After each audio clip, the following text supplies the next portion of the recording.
சர்தார் அந்த பேர் வச்சதுலேருந்தே அந்த படத்து மேலே எனக்கு ஒரு தனியான ஒரு அஃபெக்ஷன் உண்டு. ஒரு இன்னசென்ட்டான கிராமத்தில் ஒரு நாடக நடிகன், அவனை ட்ரெயின் பண்ணி அவனை ஒரு ஸ்பை ஆக்கி ஒரு பெரிய பெரிய ப்ராஜெக்ட்ஸ் பண்ணியிருக்காங்க.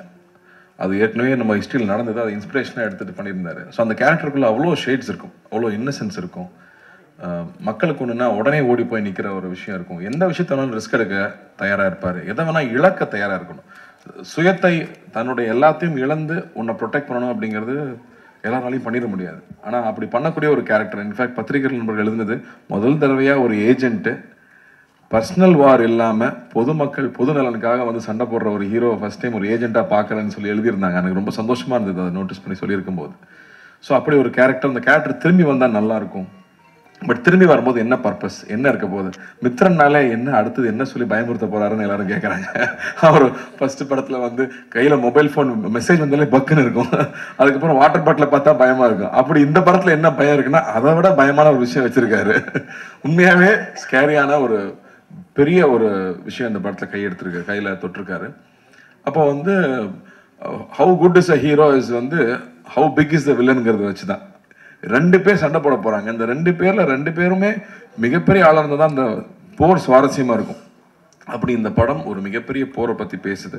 அதுக்கு ஆப்போசிட்ல எஸ் ஜே சூர்யா சார் வந்திருக்காருங்கும் போது நான் ரொம்ப ரொம்ப சந்தோஷப்பட்டேன். ஏன்னா அந்த படம் பெருசாகணும்னா, அந்த போர் பெருசாகணும்னா அந்த அந்த இரு துருவங்கள் பெருசா இருக்கணும். சர்தார் வந்து ஸ்பாட்ல இருக்கும்போதே வந்து சர்தார் வந்துட்டாரு, சார் வந்துட்டாருன்னு தான் பேசுவாங்க. அதே விஜய் கேரக்டர் ரொம்ப விஜய் வந்துட்டான் அப்படிம்பாங்க. டேய் ரெண்டும் நான் தான்டா, கொஞ்சம் மரியாதையா பேசுகிறான்னு சொல்லி. பட் அது அந்த ரெஸ்பெக்ட் வந்து ஷூட்டிங் ஸ்பாட்லேயே தெரியும்.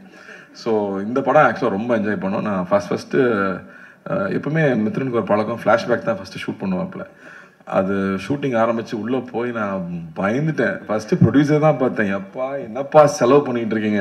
ஏன்னா பெரிய பெரிய ஆக்ஷன் ஃபிலிம்ஸ் பண்ணும்போது பெரிய இந்த செட்டப்ஸ் ரொம்ப முக்கியம். அப்படி ஒவ்வொரு செட்டப்பும் அவ்வளோ பெருசாக இருந்துச்சு. லக்கூட்டு கேட்டு லக்கு என்னம்மா இதுன்னு, இல்லைம்மா நல்லா வரும் பயப்படாத. ஏன்னா எனக்கு ப்ரொடியூசர் பயமாகவே இருக்குது, ப்ரொடியூசர் சேஃப் ஆகணும். ஏன்னா வெறும் ஒரு ஐடியாவையும் உழைப்பை மட்டுமே நம்பி அவ்வளோ பொருட்செலவு, அவ்வளோ பெரிய ரிஸ்க் எடுத்துகிட்டு இருக்காங்க. நீ ப்ரொடியூசராக இருக்கிறது அவ்வளோ ஈஸி இல்லை. ரிலீஸ் வரைக்கும் ப்ரொடியூசர் தான் பண்ண வேண்டியது இருக்குது. எல்லா ரிஸ்க்கும் சார்ந்த ப்ரொடியூசருங்கும் போது அந்த அந்த பயம் எப்பவுமே மைண்டில் இருந்துகிட்டே இருக்கும், அவங்க சேஃப் ஆகணும்னு. பட் அந்த அளவுக்கு இந்த படத்தில் மித்ரனோட உழைப்பு வந்து ரொம்ப ரொம்ப இம்பார்ட்டண்ட்டாக நான் பார்க்குறேன். அவ்வளோ டீட்டெயில்டாக ஒர்க் பண்ணி எல்லா விஷயமும் போய் புரியணும், அதே சமயத்தில் அது சுவாரஸ்யமாகவும் இருக்கணும் அப்படிங்கிறதுக்கு நிறைய மெனக்கெட்டுருக்காப்புல. And S J Suryah sir செட்டில் இருக்கும்போது சொல்லவே வேண்டாம், அவர் வந்து எவ்வளோ தீனி கொடுத்தாலும் பத்துறதில்லை அவருக்கு. கேட்டு அவர் வாங்கி பண்ணுறதை பார்க்குறக்கே சந்தோஷமாக இருக்கும். இன்ஃபேக்ட் அவர் செட்டில் இருந்தாங்கன்னா நாங்கள்லாம் செல்ஃபோனே தொடரதே இல்லை. ஏன்னா வந்து ஷார்ட் நோட்டில் எல்லாரும் செல்ஃபோனுக்கு போயிடுவாங்க. பட் இதில் வந்து அப்படி இல்லவே இல்லை. அவர்கிட்ட அவ்வளோ விஷயங்கள் ஷேர் பண்ணிக்கிறக்கும், பேசிக்கிறக்கும், தெரிஞ்சுக்கிறக்கும் அவ்வளோ இருக்கும். ஸோ இந்த எக்ஸ்பீரியன்ஸாகவே இந்த படம் ரொம்ப இன்ட்ரெஸ்டிங்காக போயிட்டுருக்கு. இந்த ஈவெண்ட்டுக்கும் அந்த காரணம் தான். இந்த எவ்வளோ பெரிய படம், இதுக்கு பின்னாடி எவ்வளோ பெரிய உழைப்பு இருக்குங்கிறது முதல்ல உங்ககிட்ட சொல்லணும்னு ஆசைப்பட்டோம். ஏன்னா நீங்கள் தான் ஆரம்பத்துலேருந்து அந்த அந்த குழந்தைய வந்து ரிலீஸ் வரைக்கும் கூட்டிகிட்டு போகிறது நீங்கள் தான். ஸோ அந்த வகையில் அவங்க முன்னாடி ஃபஸ்ட்டு காமிக்கணும்னு ரொம்ப ஆசைப்பட்டோம். ஸோ உங்களுக்கும் பிடிச்சிருக்கும்னு நம்புகிறேன்.